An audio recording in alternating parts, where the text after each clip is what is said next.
Bismillahirrahmanirrahim. Elhamdülillahi Rabbil alemin. Hər birinizi salamlayıram, dəyərli izləyicilər. Gününüz xeyirli olsun inşallah. Mövzumuz Qur'an-ı Kərimdə yer alan etiqadi ayələrdir. Ötən bəhsimizdə bu müzakirəni siz əzizlərlə başladıq ki, Qur'an-ı Kərimdə bütpərəstliklərin motivləri nə olduğu bildirilir. Yəni, bir bütpərəstdən soruşsaq ki, niyə bu bütə sitayiş edirsən? Bunun səbəbi olaraq bizə nəyi göstərir və Qur'an-ı Kərim bu barədə bizlərə hansı məlumatları verir? İlk növbədə Qur'an-ı Kərimdə bütpərəstliyin yaranma mənşəyi və motivi böyük şəxslərin uca tutulması bildirilir. Baxın, biz müxtəlif mədəniyyətlərə müraciət edəndə görürük ki, bəşər mədəniyyət və sivilizasiyası müxtəlif cəhətdən şərq və qərbə bölünə bilər. Və biz bu şərq və qərbi etiqadi cəhətdən böləndə görürük ki, Misirdə inan sistemi başqa bir formada olmuş.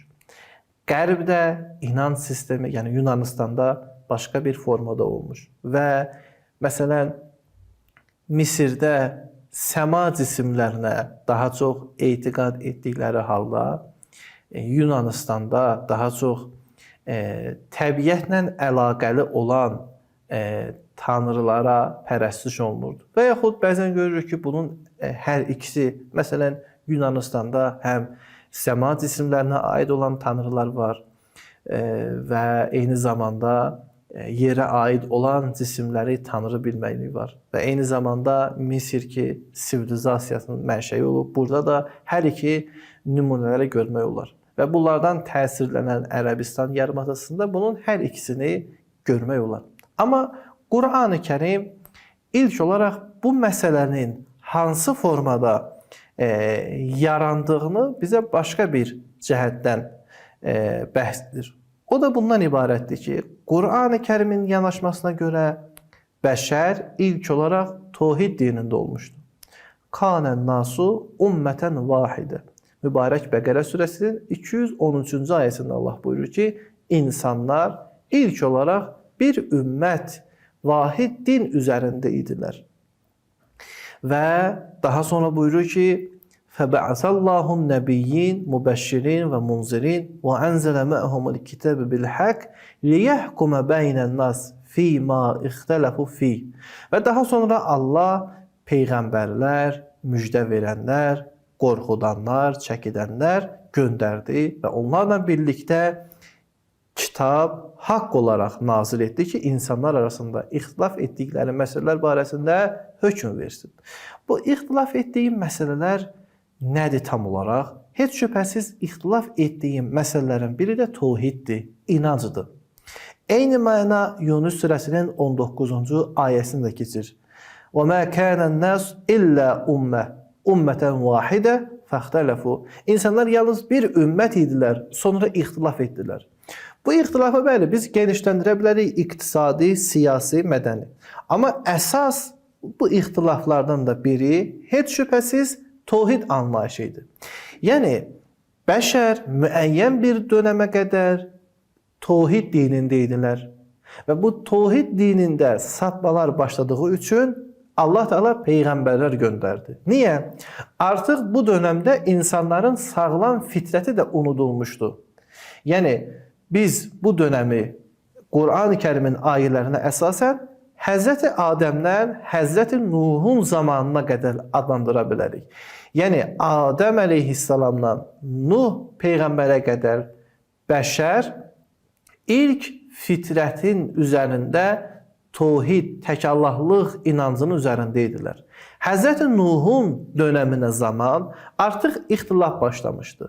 Və bizim əqidəmizə görə Nuh ilk ulul əzm peyğəmbərdir. Və bəzi alimlərin nəzərinə əsasən, ümumən ilk peyğəmbər Nuhdur. Həzrəti Adəm Əbul Bəşərdir, bəşərin atasıdır. Onu bir peyğəmbər, yəni bu mənada peyğəmbər olaraq Qur'an-ı Kərimin ayələrinə əsasən qəbul etmək biraz uzaq görsənir. Çünki Ayə buyurur ki, "Kanən nas ümmətən vahidə." İnsanlar vahid bir ümmət idi. Öz fitrətlərinə əsasən və Həzrəti Adəmdən aldıqları təlimlərə əsasən Allaha pərəstiş edirlər. Fəbəəsəllahun nəbiyyin. Belə olan halda, yəni bundan sonra Allah öz peyğəmbərlərini seçdi. Və ilk peyğəmbər ki, bu dönəmdə seçildi, Həzrəti Nuh idi. Şərə ləkum minəd-din ma vəssə bihi Nuhan. Allah Teala mübarək Şuara surəsində buyurur ki, Allah sizə dindən Nuh peyğəmbərə tövsiyə etdiyini və sənə vəhy etdiyimiz şəriətə itaət et dedi. İndi bəs yaxşı, Nuhun dönəmində təvhiddə sapmalar var idi. Bu təvhiddə sapmalar özünü hansı formada göstərmişdi? Yenə biz bunu Nuh surəsinin 21 və 23-cü ayələrini nəzərə alaraq görə bilərik. İlk olaraq Nuh peyğəmbər buyurur ki, "Qalə Nuhun Rabbi innəhum əsəvni." Ey Rəbbim, onlar mənə qarşı çıxdılar. Və mal dövləti, övladı yalnız ziyanını artıran kimsəyə tabi oldular. Yəni onlar müəyyən bir qrupa tabi oldular və o qrup istəyirlər ki, insanları özünə çəksinlər. Və məkəru məkrən kubbar və onlar çox böyük hiləyə əl atdılar. O hilə nədən ibarət idi? Və dedilər, öz tanrılarınızı əsla tərk etməyin. Bu tanrılar Vəd, Suvan, Yağuz, Yauq və Nəsir olaraq təqdim etdilər. Rəvayətlərdən alınan nəticə budur ki, bunlar Həzrəti Adəm əleyhissalamın nəslindən olan salih insanlar idi. Demək, bütpərəstliyin ilk motivi, ilk səbəbi salih insanların ilahiləşdirmək olmuşdu və bu ilahiləşdirmək şəxslərin deyil, müəyyən bir təbəqənin, yəni insanların cəhalətindən istifadə edən hakim təbəqənin uydurduğu bir məsələ idi. Və artıq insanlar bunları ilah olaraq təqdim edilər, təvhid inancının qarşısı olaraq. Hansı formada? Baxın, onlar Həzrəti Nuh əleyhissalama deyir ki, sən Allah tərəfindən göndərilən peyğəmbər olduğunu deyirsən.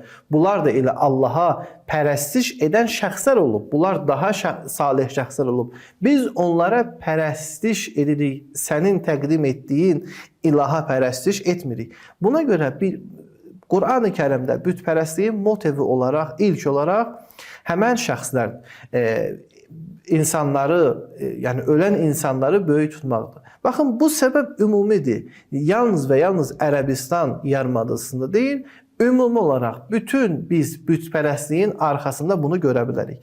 Bəli, bəzən səmavi cisimlərə də pərəstiş olunur. Məxsusən sahiblərə Qur'an-ı Kərim bu məsələni nisbət verir. Və eyni zamanda digər səbəblər də var ki, bunlar hər hansı bir insan deyil, səmavi cisim, təbiət hadisələri. Bunlar artıq ikinci dərəcəli səbəblərdir Qur'an-ı Kərimin nəzərinə əsasən. Demək, Qur'an-ı Kərimin yanaşmasına əsasən bəşər təvhidin üzərində idi. Bəşərin çox Allahlığa meyli insanlara, salih insanlara olan bağlılığı idi. Və rəvayətlərdə gələn alınan nəticə budur ki, bu da şeytanın bir hiləsi idi. Şeytan bu məsələni onlara ilham etdi ki, onların bütünü heykəlini düzəldin və onlara səcdə edin. Və növbəti nəsillər artıq onların kim olduğunu unutdular və bütpərəstlik bu formada bəşər tarixinə ayaq açdı. Və tam olaraq Ərəbistan yarımadasında bütpərəstliyin mənşəyi olaraq bunu bilirlər. Yəni bu özünü Misirdə, Babildə, digər məntəqələrdə özünü göstərdi və buradan müxtəlif bölgələrə yayıldı. Bəs digər motivlər hansıdır? Yəni onlar nəyə əsasən daha sonraki insanlar bütə pərəstiş etmişdi? Bu barədə inşallah gələn verilişlərdə siz əzizlərlə müzakirə edəcəyik. Əssalamu aleykum və rəhmətullahi və bərəkətuhu.